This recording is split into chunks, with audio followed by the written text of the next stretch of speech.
નમસ્કાર, આપ જોઈ રહ્યા છો CNCC ગુજરાત। પાટણ ખાતે આદિવાસી સમાજ જોડે નગરપાલિકાએ જે ગેરવર્તણૂક કરી તેને લઈને આજે શ્રી પાટણ કલેક્ટર સાહેબને આવેદનપત્ર આપવામાં આવ્યું। ગત થોડા દિવસ અગાઉ આદિવાસી ભીલ પરિવાર જોડે નગરપાલિકા દ્વારા મકાન ખાલી કરવાની ચીમકી આપવામાં આવી હતી।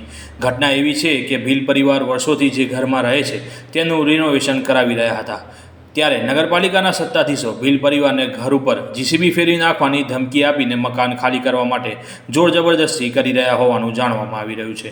તેને લઈને ક્રાઇમ એન્ડ કરપ્શન કંટ્રોલ એસોસિએશનના ગુજરાત પ્રદેશ અધ્યક્ષ શ્રી કલ્પેશભાઈ આચાર્ય, જે સામાજિક સંસ્થા પણ ચલાવી રહ્યા છે, તેમને પણ અરજી આપી ન્યાય માટે સાથ આપે એવી માગ કરી છે। હવે કલેક્ટર કચેરીને પણ જાણ થઈ ચૂકી છે।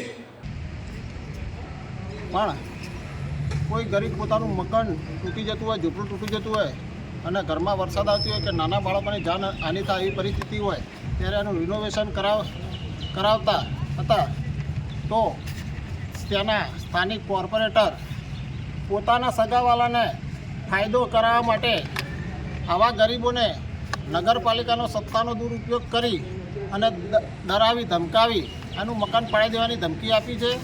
એ મકાન વર્ષોથી રહે છે તો અત્યાર સુધી નડતું નહોતું, પણ પાછળ પોતાના સગાઓ રહે છે એટલે પોતાના સગાને ફાયદો થાય આવા ગરીબની ઝૂંપડી દૂર કરાવી પોતાનું અંગત ફાયદા કારણે જાતની ધમકીઓ આપે છે।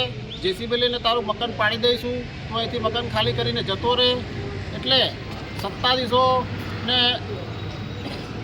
આંધળા થઈ ગયા છે સત્તાનામાં, અને જ્યાં જુઓ ત્યાં ગરીબ આદિવાસીઓને ખદેડી મૂકવાનું કામ હાલ કરી રહેલા છે। એટલે અમે આજે માન્ય કલેક્ટર સાહેબને આવેદનપત્ર આપ્યું છે અને વિનંતી કરી છે કે સાહેબ આવા આંધળાતાને ચોક્કસપણે ન્યાયની ભાષામાં એમને સમજાવો અને આવા ગરીબો સાથે અન્યાય ના થાય, આદિવાસી સમાજના ગરીબ લોકો સાથે અન્યાય ના કરી અને આદિવાસી સમાજને પૂરેપૂરો ન્યાય મળે એવી સાહેબ જોડે અમે અમારી વિનંતી કરી છે। અને આગળના જો આનો ન્યાય નહીં મળે તો તમારે શું કરવાની ગણતરી છે? તંત્ર કદાચ અમારી વાત નહીં સાંભળે અને અમને ન્યાય મળે, આદિવાસી આખો સમાજ કલેક્ટર ઓફિસની બહાર ધરણા અથવા ભૂખ હડતાલ પર ઉતરશે।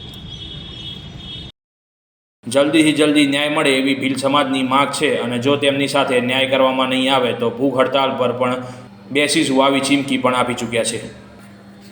રિપોર્ટર કિરણ પટેલ, પાટણ।